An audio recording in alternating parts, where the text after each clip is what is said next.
Hello and welcome to Everyday English with Mandisa. Today I will be helping you with speaking up in meetings.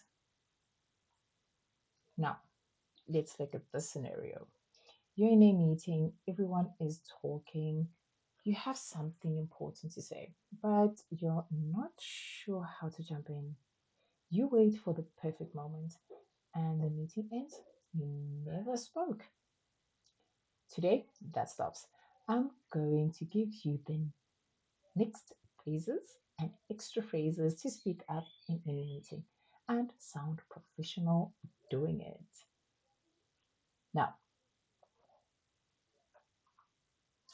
why it happens? Let's look at the scenario. So, your manager asks for ideas in a team, you have no idea, but you hesitate. Moments pass, everyone else says it first. It isn't a lack of English skills, it's a lack of systems of speaking. Today, you learn a meeting language system that gives you the right words at the right moment.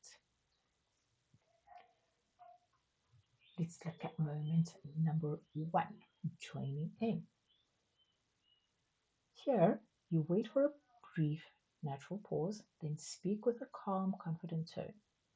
These phrases signal respect for others while still making your voice heard in the meeting. Phrases are used here as blocks.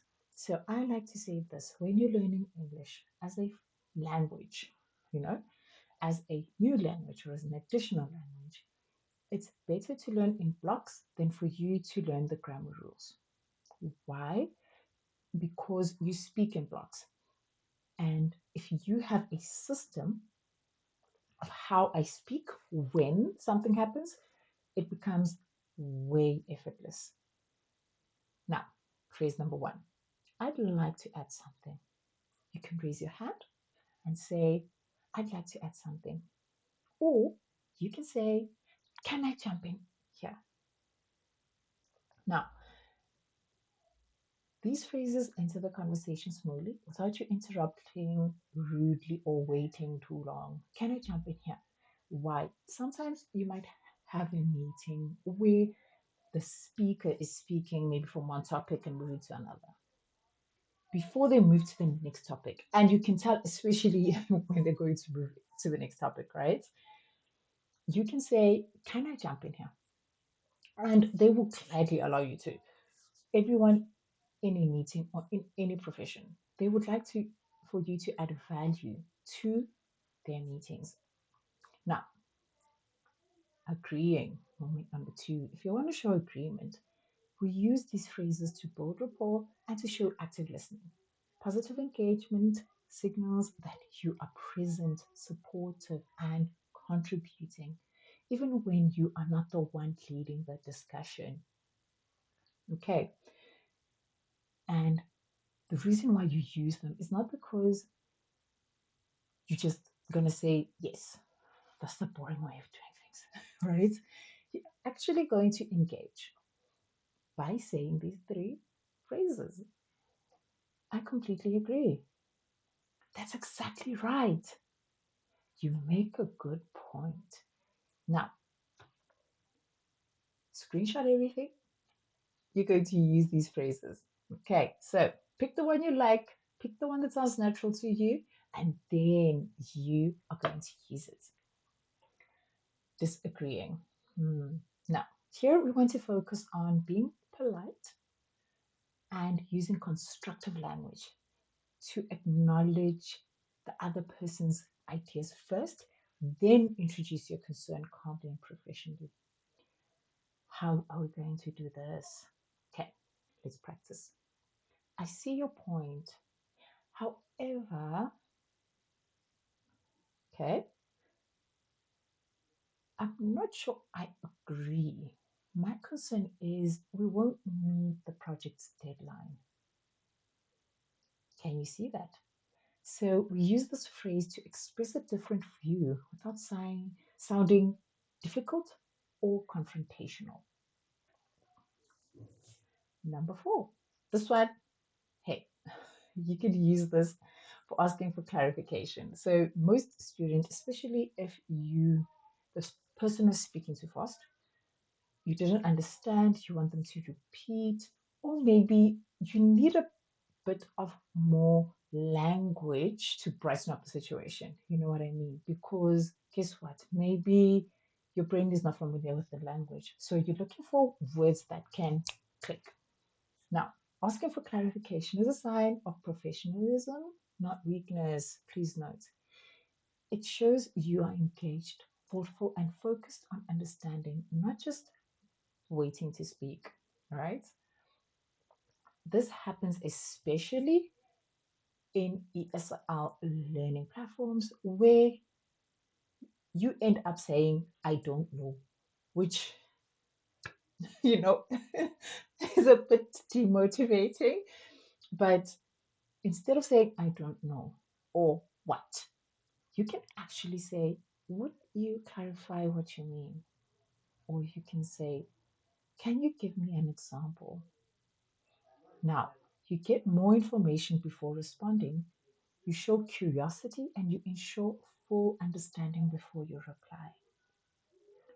Now, we're dropping I don't know and we're dropping what for asking for clarification. You can also say, can you please repeat that? Okay.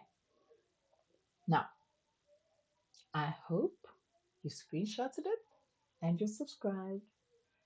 Let me know which phrase and which moments you're going to use. Moment 5, wrapping up. We close topics or move the meeting forward with confidence. Clear meeting closure prevents confusion and ensures everyone leaves knowing their responsibilities. So it is not like you are talking to a wall. Let's practice a few and see which one you use. Now, to summarize what we've discussed, right? At the end, you can summarize what you were talking about. You use this phrase to recap the key points and to bring clarity before the meeting ends, and it shows leadership and keeps everyone aligned.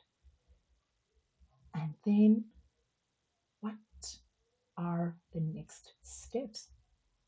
So now you want to move the conversation forward, right? And you want them to engage with you. So you want to ensure clear action items. And then it also signals that you are result focused and you're organized. And it keeps your team professional and accountable. Now, let's practice. I hope you've chosen a few of the words you're going to use. Okay, I'm going to give you a scenario and then we're going to role play it. Okay, perfect. Let's begin. I think we should delay the project by 2 weeks. What's your response?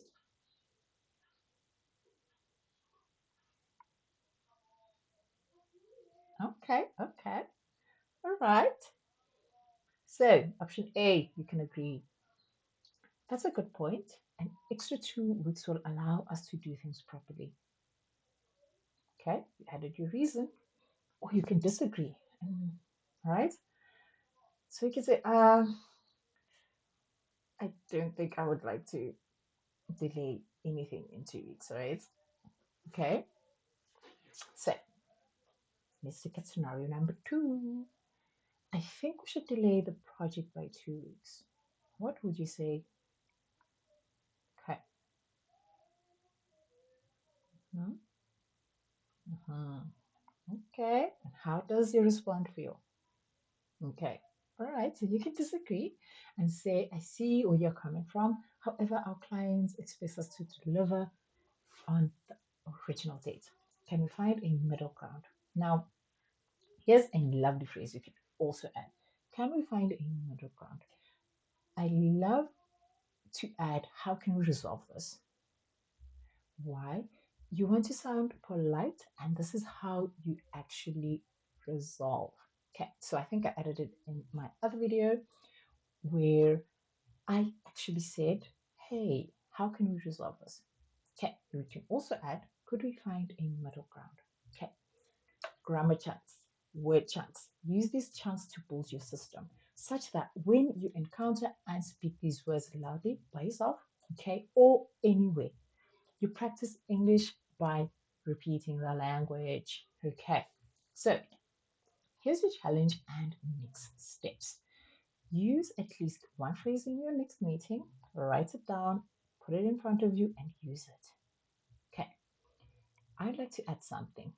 I speak confidently in meetings. Use the words that you learned today.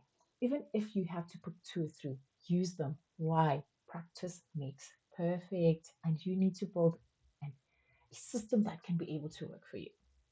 Now, subscribe for new lessons every week, and don't forget to download my free 100 essential English words to help you move further with your English language. I hope to see you soon. Let me know how this has helped you.